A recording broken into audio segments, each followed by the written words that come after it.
राधे राधे दोस्तों, मरे हुए व्यक्ति की ये 3 चीजें कभी भी नहीं लेनी चाहिए। सुनिए यमराज और प्रेतों की कथा। लेकिन वीडियो में आगे बढ़ने से पहले एक छोटी सी रिक्वेस्ट है। अगर आपने ये चैनल अभी तक सब्सक्राइब नहीं किया है तो सबसे पहले सब्सक्राइब कर ले, ताकि सनातन धर्म से जुड़ी सारी जानकारियां आप तक सबसे पहले पहुंच सके। कमेंट्स बॉक्स में प्यार भरा राधे राधे लिखकर आपकी हाजिरी अवश्य दे। चलिए वीडियो करते हैं स्टार्ट। दोस्तों, एक बार नारद जी यमराज को मिलने के लिए यमलोक पधारते हैं। नारद जी को देखकर यमराज अत्यंत प्रसन्न हो जाते हैं और उनका बहुत अच्छी तरह से स्वागत सत्कार करते हैं और उन्हें पूछने लगते हैं, ये दिवस आपके यमलोक आने से मैं धन्य हुआ हूँ। कृपया आप मुझे बताएं, आज आपका यमलोक आने का क्या प्रयोजन है। अवश्य ही कोई महत्वपूर्ण कारण होगा अथवा कोई महत्वपूर्ण समाचार आप लेकर आए हैं, ऐसा प्रतीत हो रहा है। तब देवर से कहते हैं, ये धर्मराज, आप तो सब कुछ जानते हैं। पृथ्वी से लेकर स्वर्ग लोक तक आप सभी प्राणियों के बारे में जानते, कुछ भी छिपा नहीं है। धर्मराज कहते हैं, नारद जी, किंतु मैं आपके मन की बात को नहीं जान सकता। वह तो केवल भगवान विष्णु ही जान सकते हैं। आपका मन तो अत्यंत चंचल है। आपके मन में क्या रहस्य होता है, उसे जानने का दुस्साहस हमसे नहीं हो पाएगा। फिर भी कृपया आपके मन में जो भी बात है आप बेझिझक कह सकते हैं। फिर देवर्षि नारद कहते हैं, हमराज, मैं आपके पास कोई समाचार लेकर तो नहीं आया हूं, किंतु मेरे मन में कुछ प्रश्न है जो मैं आपसे पूछने के लिए ही आया हूं। समस्त मानव जाति के कल्याण के उद्देश्य से ही मैं आपके पास आया हूं। कृपया आप मेरी इस शंका को दूर कीजिए। तब यमराज कहते हैं, हे देवर से, आपके मन में जो भी दुविधा हो, जो भी प्रश्न अथवा शंका हो, मैं अपने सामर्थ्य के अनुसार आपके प्रश्नों का उत्तर देने का प्रयास अवश्य। तब देवर्षि नारद कहते हैं, हे धर्मराज, मेरा प्रश्न अत्यंत सरल है। आप मृत्यु के देवता हैं, इसलिए इस प्रश्न का उत्तर आपके अलावा भला दूसरा कौन दे पाए। धर्मराज, मेरा प्रश्न यह है कि जिस प्राणी की मृत्यु होती है वह अपने साथ कौन कौन सी चीजें ले जाता है, और मृत्यु के बाद उस प्राणी की कौन सी वस्तु दूसरे मनुष्यों को नहीं करना चाहिए। इस पर यमराज कहते हैं कि देवर्षि, आपने उचित ही प्रश्न किया है। मानव जाति के कल्याण के लिए आपने जो प्रश्न के उत्तर मैं आपको अवश्य बताऊंगा, किंतु इन प्रश्नों के उत्तर जानने के लिए मैं आपको एक अत्यंत ही पवित्र कथा सुनाता हूं। इस कथा को सुनने पर आपको सभी प्रश्नों के उत्तर मिल जाएंगे। इस कथा को आप ध्यान से अवश्य सुने। इस कथा को जो भी मनुष्य ध्यान से सुनता है उसके मैं 32 अपराध क्षमा करता हूं। फिर देवर से कहते हैं कि धर्मराज, ठीक है, पूरे ध्यान से अवश्य सुनूंगा, आप मुझे वह पवित्र कथा सुनाए। फिर यमराज देवर्षि नारद को वह महान कथा सुनाते हैं। एक समय की बात है, मध्य प्रदेश में देव शर्मा नाम का एक गरीब ब्राह्मण रहता था। वह अत्यंत गुणवान तथा शास्त्रों में पारंगत था। उसने वेद और शास्त्रों का बड़ी गहराई से अध्ययन किया हुआ था, किंतु अपने ज्ञान का कभी दुरुपयोग नहीं करता था। उसने कभी अपने ज्ञान का उपयोग धन कमाने के नहीं किया। अत्यंत गरीब होकर भी वह भिक्षा मांगकर ही अपना गुजारा चलाता था। फिर एक दिन वह ब्राह्मण जंगल से गुजर रहा था और चलते चलते वह एक अत्यंत के पास पहुंच जाता है। वह देखता है कि उस वृक्ष पर 3 प्रशांत खड़े हुए हैं।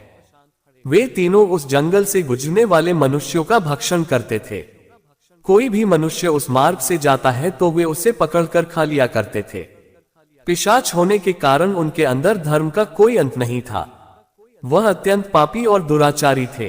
वे किसी पर भी कभी दया नहीं करते थे। जब वह ब्राह्मण उस वृक्ष के पास आता है तो वह प्रसाद एक दूसरे से कहने लगते हैं, देखो भाई, हमारे लिए आज ताजा ताजा भोजन आ रहा है। सबसे पहले मैं ही इस ब्राह्मण को खाऊंगा। इसका मांस तो कितना स्वादिष्ट होगा। या ब्राह्मण केवल सात्विक भोजन ग्रहण करता होगा, इसीलिए इसके शरीर में किसी भी प्रकार रोग नहीं होंगे, कोई कीड़े और कर्मी भी नहीं होंगे। इसका मांस खाने में बड़ा आनंद आएगा। जब वह ब्राह्मण उन प्रश्नों को देखता है तो वह बिल्कुल भी भयभीत नहीं होता है। भगवान विष्णु का परम भक्त होता है और वह हर समय श्री हरि का नाम जपता रहता था, इसीलिए उसे किसी से भी कोई भय नहीं लगता था। उन पर छात्रों को देखकर भी ब्राह्मण भी नहीं हुआ और उन किसानों की ओर देखते हुए उन्हें प्रणाम करने लगता है और कहता है, निशा, जो तुम्हें नमस्कार है। उस ब्राह्मण का ऐसा विचित्र व्यवहार विशाल हैरान हो जाते हैं और उस ब्राह्मण से कहने लगते हैं कि महात्मा आप कौन हैं और इस वन में अकेले क्यों भटक रहे हैं? हम पांचों को देखकर भी आपको जरा सा भी भय नहीं लगा। बड़े बड़े शूरवीर योद्धा भी हम किसानों को देखकर थर-थर कांपने लगते हैं, हमें देखकर डर कर भागने लगते हैं, किंतु तुम्हारे मन में किसी भी प्रकार का भय दिखाई नहीं पड़ रहा है। आपके सानिध्य में आने पर हमारी भूख भी समाप्त हो चुकी है। हम तो आपको भोजन समझकर प्रसन्न हो रहे थे और आपको खाने वाले थे। फिर वह ब्राह्मण कहता है कि मुझे आपसे बिल्कुल भी मन नहीं लग रहा है, क्योंकि मैं जानता हूं कि भगवान हमेशा मेरे साथ है और उनकी इच्छा के बिना तो पेड़ का पत्ता तक नहीं हिलता। मेरी मृत्यु आपके साथियों के द्वारा ही होनी है, तो मुझे ये भी स्वीकार है। प्रभु ने मेरे भाग्य में जो भी लिख दिया है मुझे वह मंजूर है। यदि मुझे खाने से आपकी तृप्ति होती है तो मैं इसे मेरा सौभाग्य समझूंगा। इस संसार के प्रत्येक प्राणी को सुख प्रदान करना, उनकी तृप्ति करना ही प्रत्येक मनुष्य का कर्तव्य है। इस आज भी ईश्वर द्वारा ही बनाए हुए हैं, इसीलिए मैं आपकी निंदा भला कैसे कर सकता हूँ। ब्राह्मण के ऐसे वचन सुनकर वे सभी प्रसाद आश्चर्यचकित हो जाते हैं और उस ब्राह्मण से कहने लगते हैं, ये ब्राह्मण देवता आपके वचन अत्यंत सुंदर है, जिसे सुनकर ही हमारी तृप्ति हुई है। हम आपका भक्त नहीं करेंगे, कृपया आप हमें बताएं कि आप कौन हैं और किस कारण से आप इस वन में भटक रहे हैं। वह ब्राह्मण कहता है, ये पेशा जो मेरा नाम देव शर्मा है और मैं प्रभु की भक्ति करने के लिए इस वन में उचित स्थान खोज रहा था, किंतु आपको देखकर लगता है कि आप बहुत कष्ट में हैं। मुझे बताइए कि किस कारण से आपको प्रशासन, यदि मैं आपकी कोई सहायता कर सकता हूं तो आप अवश्य कहें। मैं अपने सामर्थ्य के अनुसार आपकी जो भी हो सके मदद अवश्य करूंगा। ब्राह्मण की बातें सुनकर सभी प्रसाद सुन्न हो जाते हैं और कहने लगते हैं, हेतु श्रेष्ठ आपको बार बार प्रणाम है। हम तीनों के साथ हमारे पाप कर्मों के कारण ही बने हैं। हमने हमारे पृथ्वी का अपमान किया है, इसी कारण से हमें ये पिशाच योनि प्राप्त हुई है। ना जाने कब हमें इस प्रसाद के शरीर से छुटकारा मिलेगा। हमें मनुष्य रहते हुए भी बहुत पाप किए थे। पिशाच बंद कर दो, हमें अनगिनत पाप किए हैं। कितने ही निर्दोष मनुष्य को और प्राणियों को हमने मारकर खाया है। इसीलिए हमें ऐसा लगता है कि हमें कभी पिशाच योनि से मुक्ति नहीं मिलेगी। फिर ब्राह्मण कहते हैं कि शायद मैं आपकी व्यथा को समझता हूं, कृपया आप मुझे बताएं मैं किस प्रकार से आपको मुक्ति दिला सकता हूं। मैं मध्य देश में रहने वाला देव शर्मा ब्राह्मण हूं। मैंने आने का व्रत, इसीलिए आपकी मुक्ति के लिए भी यदि कोई व्रत उपवास हो तो मुझे बताएं, वह मैं अवश्य करने का प्रयास करूंगा। ब्राह्मण की बात सुनकर उन पर सांसों को समझ में आता है कि यह ब्राह्मण तो उनका ही पुत्र है। वे पिशाच उस ब्राह्मण के दादा परदादा है जो पाप करने के कारण पिशाच बने हुए हैं। विशाल कहते हैं, ये बात हम हमेशा ही उचित वस्त्र पहनते थे, गंदे मेले वस्त्र पहनकर ही भोजन, पूजा पाठ आदि कार्य किया करते थे। हमने हमेशा ही कुछ भोजन ही ग्रहण किया है, इसी कारण से हमारी ये दुर्गति हुई है। हम निर्वस्त्र होकर स्नान करते थे, जिस कारण से हमारे मित्रगण हमसे रुष्ट हो गए। हमने कभी पितरों को जल अर्पित नहीं किया, किसी कारण से हमें मृत्यु के पश्चात प्रेत बनना पड़ा। फिर भी प्रसाद कहते हैं, ये बस तुम तुम्हारे ही वंश से हो, हम तुम्हारे पूर्वज हैं। ये ईश्वर की कृपा है कि उन्होंने तुम्हें हमारे पास भेजा है। आप हमें यकीन हो गया है कि तुम हमें मुक्ति अवश्य दिलाओगे। तुम अभी जाओ और हमारी मुक्ति के लिए। अपने पूर्वजों की ऐसी दशा देखकर वह ब्राह्मण अत्यंत दुखी हो जाता है और सोचने लगता है कि प्रत्येक मनुष्य का ये नियत कर्म है कि वह अपने पूर्वजों को मुक्ति दिलाने के लिए ब्राह्मण उन किसानों को वचन देता है और कहता है, ये प्रेतों मैं आपकी मुक्ति के लिए अवश्य हूं। फिर वह ब्राह्मण मुनि अगस्त के पास जाता है और उन्हें पितरों की मुक्ति के लिए उपाय पूछता है।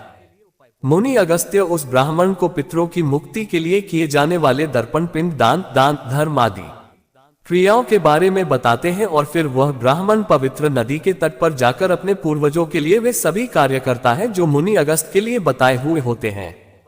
वह पहले नदी के पवित्र जल से तर्पण करता है, फिर नदी के तट पर बैठकर पिंड दान करता है और उससे जो कुछ भी हो सके उसी के अनुसार दान कर। इस प्रकार से उस ब्राह्मण के द्वारा दर्पण तथा दान धर्म करने से वे सभी पिशाच मुक्त हो जाते हैं और स्वर्ग की ओर जाने लगते हैं। फिर धर्मराज देवर्षि नारद से कह दे बस इसीलिए मनुष्य को कभी उचित वस्त्र नहीं पहनने चाहिए, अर्थात गंदे और मैले कपड़े नहीं पहनने चाहिए, कभी कुछ इष्ट भोजन ग्रहण नहीं करना चाहिए। सरों का झूठा जमीन पर पड़ा हुआ दूसरों के द्वारा लांघा गया तथा पितरों को अर्पण किए बिना किया गया भोजन उच्छिष्ट भोजन होता है। देवर्षि अब मैं आपको उन वस्तुओं के बारे में बताता हूं जो किसी भी मनुष्य को मृत व्यक्ति की नहीं पहननी चाहिए थी। देवर से मनुष्य संसार में जन्म लेकर कई भौतिक सुखों के मुंह में पड़ जाता है। मृत्यु के बाद भी उसका उन वस्तुओं के प्रति मोह नहीं छूटता है। जब तक मनुष्य सांसारिक वस्तुओं का मोह त्याग करके संपूर्ण रूप से ईश्वर को अपना नहीं लेता तब तक वह अलग अलग वीडियो में जन्म लेकर पृथ्वी लोक पर ही भटकता रहता है। कभी कभी यह मोह इतना अधिक होता है कि वह मृत्यु के बाद भी इसी पृथ्वी लोक पर भ्रमण करता है, अर्थात वह प्रेत योनि धारण करता है। यदि किसी मनुष्य की अकाल मृत्यु हो जाती है तो वह भी प्रेत योनि में चला जाता है और प्रेत बनकर वह अपने ही परिवार के लोगों को दुख लगता है। कई बार मनुष्य अपने मृत परिजनों की वस्तुओं को उनकी याद में अपने या उनकी वस्तुओं का उपयोग भी करने लग जाते हैं, लेकिन मनुष्य को मृत व्यक्ति की कुछ वस्तुओं का उपयोग कभी नहीं करना चाहिए, क्योंकि इन वस्तुओं के साथ उस मृत व्यक्ति की और उस मृत व्यक्ति का उन वस्तुओं के प्रति मोह बहुत अधिक होने के कारण वह मृत्यु के बाद भी उन वस्तुओं से जुड़ा रहता है और यदि कोई इन वस्तुओं का प्रयोग करता है तो उसे कई परेशानियों का सामना करना पड़ता है। वह मृत आत्मा उसे कई प्रकार से कष्ट देने लगती है। इसलिए किसी भी मनुष्य को मरे हुए व्यक्ति की चीजों का इस्तेमाल कभी नहीं करना चाहिए। मनुष्य चाहे तो उन वस्तुओं को संभाल कर अपने घर में रख सकते हैं अथवा उन चीजों को नदी के जल में प्रवाहित कर सकते हैं, लेकिन भूल से भी उसकी वस्तुओं का इस्तेमाल नहीं करना चाहिए। उस मृत आत्मा की शांति के लिए मनुष्य उस व्यक्ति की प्रिय वस्तुओं का दान करते हैं तो ये बहुत ही शुभ होता है। सबसे पहली वस्तु है मृत व्यक्ति के कपड़े। मृत व्यक्ति के कपड़ों का कभी भी इस्तेमाल नहीं करना चाहिए, उन्हें भूल कर भी पहनना नहीं चाहिए। ऐसा करने से मृत व्यक्ति की आत्मा उस व्यक्ति से जुड़ जाती है, जो इनका इस्तेमाल करते की यादें उस व्यक्ति को सताने लग जाती है जो उनके कपड़ों का इस्तेमाल करता है, जिस कारण वह व्यक्ति मानसिक और शारीरिक रूप से कमजोर हो जाता है। उस व्यक्ति को अपने मृत परिजन की ऊर्जा का एहसास भी होने लगता है। इसलिए मृत व्यक्ति कभी भी नहीं पहनने चाहिए। व्यक्ति के कपड़े हमेशा दान कर देनी चाहिए, जिससे उसकी आत्मा को शांति प्राप्त हो जाती है। दूसरी चीज है मृत व्यक्ति के कहने व्यक्ति के गहने भी उसके कपड़ों की तरह ही उसकी ऊर्जा के स्रोत होते हैं। मृत व्यक्ति का अपने गहनों से लगाव कपड़ों से भी कई गुना ज्यादा होता है, क्योंकि एक व्यक्ति गहने खुद को सुंदर प्रतीत करने के लिए पहनता है, लेकिन जब व्यक्ति की मृत्यु हो जाती है और उसके गहने कोई दूसरा व्यक्ति पहन लेता है, तब मृत व्यक्ति की आत्मा महसूस करने लगती है। वह आत्मा उस व्यक्ति को परेशान करने लग जाती है। आत्मा मोक्ष की राह पर न जाकर किसी मृत्यु लोक में अपने ही परिजनों को ही परेशान करने लग जाती है। इसलिए मृत व्यक्ति के गहनों का कभी भी इस्तेमाल नहीं करना चाहिए। व्यक्ति की मृत्यु के बाद उसके गहनों को गलाकर अन्य आभूषण करवा लेने चाहिए, अन्यथा उन्हें मंदिर में जानकर। तीसरी वस्तु है मृत व्यक्ति की माला। जीवित रहते हुए इंसान अपनी माला से मंत्रों का जाप करता है। उसके गले की माला ही उसके जीवन भर के पुण्य की कुंजी होती के बाद व्यक्ति की माला को कभी जीवित मनुष्य को धारण नहीं करना चाहिए। उसकी माला को पवित्र नदी के जल में प्रवाहित कर देना चाहिए। पवित्र नदी उस मृत मनुष्य सभी भाइयों को बहाकर स्वर्ग में ले जाती है। यमराज कहते हैं कि देवर्षि मृत्यु के बाद मनुष्य अपने साथ केवल अपने पाप और पुण्य लेकर जाता है, सभी भौतिक वस्तुओं को यहीं पर छोड़ देता है। इसीलिए उसे कभी उन वस्तुओं के प्रति अत्यधिक मोह नहीं करना चाहिए। इस प्रकार से यमराज ने नारद जी को मृत व्यक्ति के संदर्भ में अत्यंत महत्वपूर्ण कथा सुनाई है। रामायण, गीता, महाभारत की ऐसी कई रोचक कहानियां हैं जो हम आपको बताते रहेंगे। हमसे जुड़े रहने के लिए हमारे चैनल को सब्सक्राइब कीजिए। आपका बहुत बहुत धन्यवाद।